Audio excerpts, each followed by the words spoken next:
Next topic is learning recursive rule set. So this is the last topic and it is a small topic. So there is one concept that you have to understand here is what is meant by recursive. As we all know that recursive is nothing but a repeated.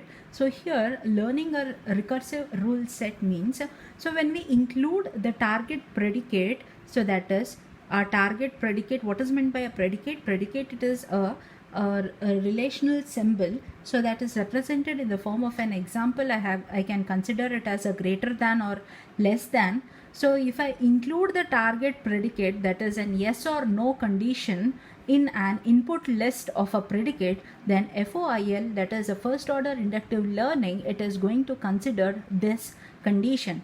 And when generating a candidate specialization or the candidate literals, this allows in order to form a recursive rules or the repeated rules. Means when we consider the target predicate, what is meant by target predicate is our target condition.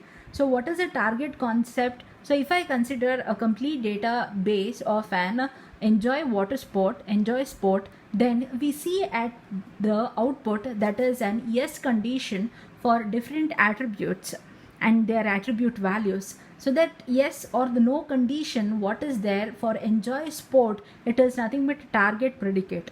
Now this target predicate, if it is included in the input list, then FOIL algorithm, it is going to generate a recursive rules or nothing but a repeated rules. What is meant by this is when an output, whatever the target concept output, when it is included in the input list, then as per the conditions it is going to form a new rules. So that is nothing but a recursive rules or the repeated set of rules. So the recursive rules are the rules that uses the same predicate in the body and the head of the rule. So let's understand this by an example.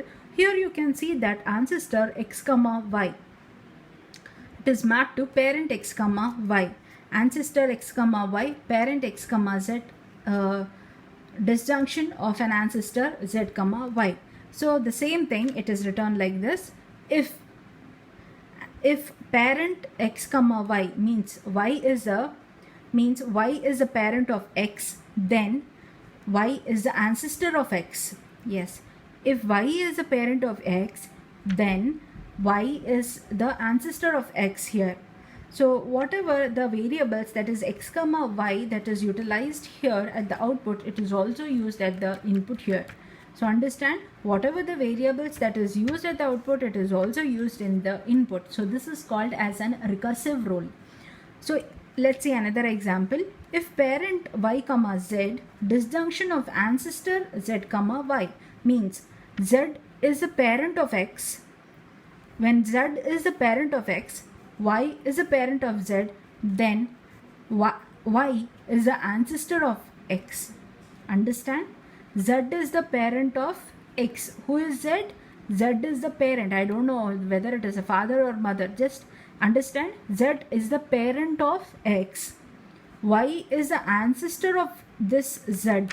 Then Y is the ancestor of x. Correct?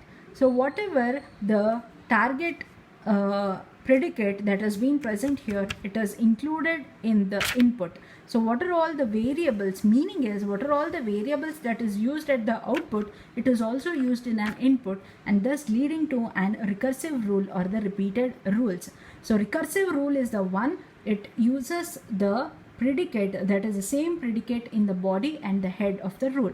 So this is about the recursive rule, and this completes module 4, that is instance based learning, where it has the two chapters. One is an instance based learning chapter and the second chapter was learning set of rules. Now let's understand or let's revise the important topics in this module and finish this module.